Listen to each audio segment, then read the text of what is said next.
அஸ்ஸலாமு அலைக்கும் வரஹ்மத்துல்லாஹி வபரகாத்துஹு. அன்பாத அனைத்து உறவுகளுக்கும் இனிய இரவு வணக்கம்.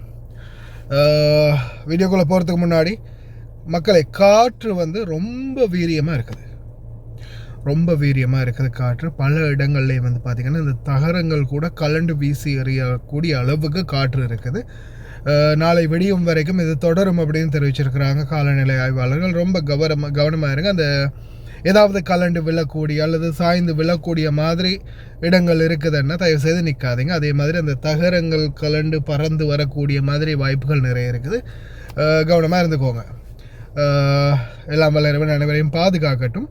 மக்களை இதில் மிக முக்கியமான முதல் தகவல் பார்த்திங்கன்னா, ஈரான், அமெரிக்கா, இஸ்ரேல் இந்த 3 நாடுகளுக்கும் இடையேயான பிரச்சனை, அதாவது தாக்குதல் மறுபடியும் தொடரும் அப்படின்ற மாதிரி.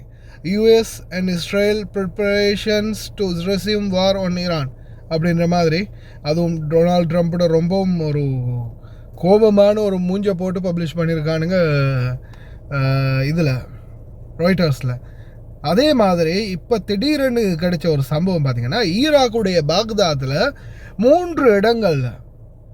3 இடங்களில் எக்ஸ்ப்ளோஷன்ஸ் நடந்திருக்கு. அதாவது 3 இடங்களில் வெடிப்பு சம்பவம் இடம்பெற்றிருக்குது. அதுவும் சரியாக பார்த்திங்கன்னா அக்யூரேட்டாக சரியாக அதே டைமில் எக்ஸாக்டாக. அதாவது ஏதோ ஒரு தமிழ் படத்தில், விஜய் தளபதியுடைய தமிழ் படத்தில் 12 இடமோ 6 இடத்துலையோ அந்த இவனுங்களை சுடுவாங்களே, அது மாதிரி சரியாக அக்யூரேட்டாக 3 இடங்கள்லையும் சரியாக அதே செகண்ட் அதே நிமிஷத்தில் வெடிச்சிருக்குது. இப்போதைக்கு வரைக்கும் எத்தனை பேர் காயப்பட்டிருக்காங்க, எவ்வளோ மெட்டீரியல் டேமேஜ், இதை பற்றின எந்த ஒரு தகவலையும் ஈராக் அத்தாரிட்டி இன்னும் வெளியிடலை. இது பாக்தாத்தில் நடந்திருக்கிற சம்பவம் அப்படின்னு தெரிவிச்சிருக்கிறாங்க. இந்த தகவல் குவைத்துடைய சார்மட் நியூஸில் அப்டேட் பண்ணியிருக்கிறாங்க. அதே போல் தற்போதைய சூழலில் பார்த்திங்கன்னா இன்னொரு முக்கியமான தகவலும் வெளியாகி இருக்குது. இது குவைத் கடல், குவைத் சிட்டிசன் நார்த்தன் தோஹா பகுதிகளில்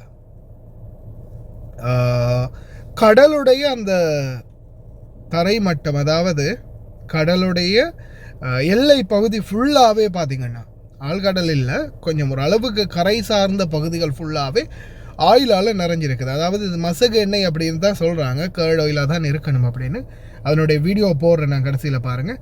இந்த கடலோரம் போகிறவங்க ரொம்ப கவனம். இந்த தோஹா சைடில் பார்த்திங்கன்னா, ஏன்னா சிலர் இருட்டில் போயிட்டு கடலோரமாக காலை கழுவலாம், இல்லை கொஞ்சம் தண்ணியை கையால் எடுத்து விளையாடலாம், அதாவது காலை மட்டும் தண்ணிக்குள்ளே வச்சுட்டு உட்காந்துருக்கலாம் அப்படின்னு நிறைய பேர் போவீங்க. இல்லை கரையோரமாக குழந்தைகளை கூட்டிகிட்டு போய் விளையாடுறதுக்காக விடுவீங்க. ரொம்ப கவனம். அந்த வீடியோ நான் உள்ளே அட்டாச் பண்ணுறேன்னு பாருங்கள். அதே மாதிரி முருகல் நிலை இனி வரும் நாட்களில் இன்னும் அதிகரிக்கலாம் அப்படின்னு தெரிவிச்சிருக்கிறாங்க. அதே மாதிரி strait of Hormuz except the vessels belonged to those countries who are in war with us, who are fighting with us. Those vessels who want to pass should obviously coordinate with our military because of the mines and obstacles which exist. So we will guide them to pass. அதாவது 2 நாடுகளுக்கு இடையான யுத்தம் இன்னும் தொடர்ந்து கொண்டிருக்கின்றது. ஆனால் நாங்கள் எதிரி நாடுகளை தாண்டி மற்ற நாடுகளுக்கு பயணிக்கிறதுக்குரிய ஏற்பாடுகள் இன்றைக்கும் பண்ணி கொடுத்துக்கிட்டு தான் இருக்கிறோம். இன்றைக்கும் அவங்க போகிறதுக்குரிய ஏற்பாடுகள் பண்ணி கொடுத்துருக்கிறோம், போயிட்டுருக்குறாங்க. சில கப்பல்கள் மூவ்மெண்ட் இருக்குது. ஆனால் எங்களுடைய இராணுவம், எங்களுடைய கடற்படை, எங்களுடைய அதிகாரிகள் தான் அதை வழி நடத்தி கொண்டு போகிறாங்க. ஏன்னா உங்களுக்கு தெரியும், மைன் இருக்குது, நிறைய இடங்களில் வெடிப்புக்கான வாய்ப்புகள் இருக்குது. அதனால் பாதுகாப்பான முறையில் அவங்கள ட்ராவல் பண்ண வைக்கிறோம். ஆனால் இப்போதைக்கு வரைக்கும் அமெரிக்கா எங்களுடைய துறைமுகங்களுக்கு வரக்கூடிய கப்பலையோ அல்லது எங்களுடைய கப்பல்களையோ இன்னும் போகிறதுக்கு அனுமதிக்கலை. அது வரைக்கும் எங்களுடைய இந்த தடை பகுதியாக ஹார்மஸ் பகுதி தொடரும் அப்படின்றதையும் தெரிவிச்சிருக்கிறாங்க. பார்க்கலாம் இங்கே தான் போய் முடிய போகுது. என்னதான் இவங்களுடைய நடவடிக்கை, கடைசியான முடிவு என்னதான் எடுக்க போகிறாங்க அப்படின்றத பொறுத்திருந்து பார்ப்போம். கவனமாக இருங்க. அந்த கடல் விஷயத்தில் ரொம்ப கவனமாக இருங்க. கடலோரம் போகிறவங்க நார்த்தன் தோஹா பகுதிகள். يعطيكم العافية.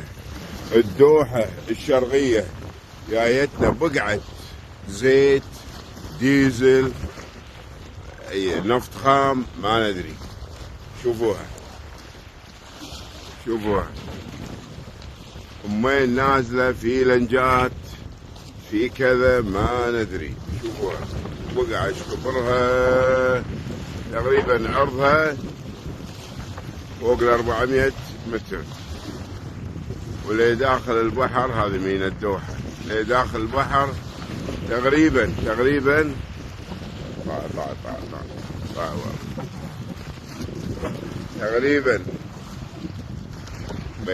خلاص يا اخي حاجتنا من هالريحة أساسية.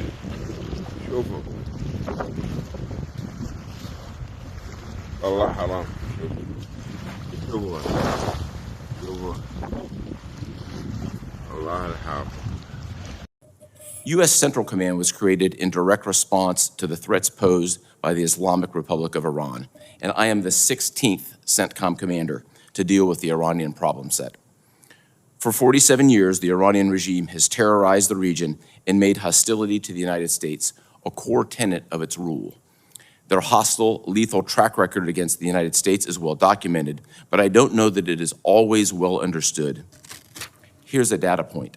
In just the last 30 months prior to the commencement of Epic Fury, Iranian-supported terror groups have attacked U.S. troops and diplomats more than 350 times, the equivalent of an attack more than every third day, killing 4 U.S. service members and wounding nearly 200 more. After more than 2 years of Iranian attempts to leverage October 7th of 2023 to tear the region apart, at the direction of the President, United States Central Command initiated Operation Epic Fury. In less than 40 days, CENTCOM forces achieved our military objectives. Most notably, we degraded Iran's ability to project power outside its borders and threaten the region and threaten our interests.